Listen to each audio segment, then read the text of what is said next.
आपका नाम? युधिष्ठिर पहलवान। कैंडल मार्च लेकर प्रदर्शन किया गया है, कैंडल लेकर, क्या पूरा मामला है? देखो, बहन विनेश फोगाट ने पहले भी संघर्ष किया, अपनी आवाज़ उठाई थी, दिल्ली में धरना प्रदर्शन दिया था, लेकिन एक पक्ष के लोगों ने उसे दबा दिया गया। लेकिन उसने शरीर की मेहनत करके और ओलंपिक में 3 पहलवान ऐसे हराए, जापान की लड़की हराई जिसका पिछली बार ओलंपिक में स्वर्ण पदक था, और वह बहुत बड़ी पहलवान थी। 3 कुश्ती हारने के बाद ये जो राजनीति चली है ये बहुत दुखदायक है। और हमारी बेटी ने मतलब स्वर्ण पदक के बहुत करीब पहुंच गई थी, और 100 ग्राम का जो बहाना ये बना रहे हैं, तो ये उनके पीछे जो डॉक्टरों की टीम, पैनल की टीम गई थी, जिम्मेदारी उनकी थी या सरकार की जिम्मेदारी थी? हमारे पहलवान में ये वजन कहाँ से क्यों इतना फालतू हो गया?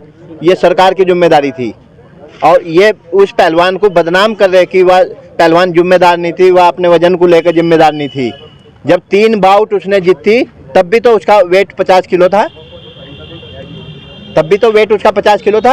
अब फाइनल की बाउट जो है जीतने के समय जो है उसे बताया नहीं गया, अचानक उसका वजन करा दिया गया, अन्य वजन के आधा घंटा टाइम भी दे दिया जाता उसे। आप लोग क्या चाहते हैं? हम उसे न्याय मिले, हमारी बेटी को न्याय मिले, क्योंकि उसने संघर्ष करके और अपने देश का नाम जो है परचम लहराया है विदेश में। जो आपकी मांगे अगर वो नहीं मांगी जाएगी तो अगला कदम आप लोगों का क्या होगा? अगला कदम हमारा ये होगा, क्योंकि वो किसान मजदूर की बेटी है, किसान मजदूर के घर में ये खिलाड़ी जन्म लेते हैं, और किसान मजदूर ने पहले भी धरना प्रदर्शन करके अपनी बात मनवाई है, और हम फिर सड़कों पे आएंगे और धरना प्रदर्शन होगा। इसके लिए लंबी लड़ाई भी चल सकती है इस देश में। मैं जितेंद्र सिंह, कुश्ती कोच। अंदर जी आज कैंडल मार्च निकाला है, क्या? जो आज का दिन बड़ी खुशी का दिन था, पूरा देश दिवाली मनाना चाह रहा था, पूरे देश की निगाह देश की बेटी पर, विनेश फोगाट पर थी। उस बेटी ने उस पहलवान को हराया जो आज तक नहीं हारी थी। जापान की वो पहलवान जो लगातार 84 कुश्ती जीती थी, उस पहलवान को विनेश फोगाट ने हराया था, और पूरा देश विनेश से गोल्ड मेडल की उम्मीद कर रहा था। उस दिन की, उस समय की उम्मीद थी कि उस समय पूरा देश उसका एंजॉय लेना चाहता है, लेकिन एक साजिश के तहत इस बेटी को नहीं, पूरे देश के जो अरमान थे, जो खुशी थी, उसको ब्रेक किया गया है, तोड़ा गया है।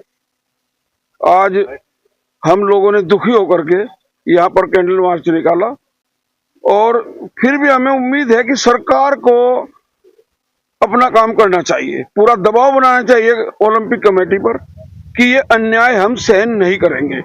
और यदि सरकार वास्तव में दबाव बनाए और सरकार चाहे और नरेंद्र मोदी चाहे, तो कम से कम सिल्वर मेडल तो मिल ही सकता है, क्योंकि जो उसने लगातार 3 कुश्तियां जीतकर फाइनल में जगह बनाई, उस समय तक वो प्रॉपर वेट में थी। अगर उसका वेट फालतू ही हुआ है तो उस समय हुआ है जब वो फाइनल में थी, लेकिन फाइनल तक वो पूरे प्रॉपर वेट में थी, इसलिए उसका हक बनता है कि कम से कम सिल्वर तो दिया जाए। वैसे अगर ईमानदारी की जाए तो उसको फाइनल लड़ा देना चाहिए, क्योंकि उसको समय नहीं दिया गया। जैसे वो नाश्ता करके आई, उसको अचानक बुलाया गया, जबकि वजन के लिए पहले ही पहलवान को, उसके टीम मैनेजर को, कोच को बताया जाता है कि हम फाइनल में जो कुश्ती होगी उससे इतना टाइम पहले वजन लेंगे, लेकिन ऐसा हमारी पहलवान बेटी को नहीं बताया गया।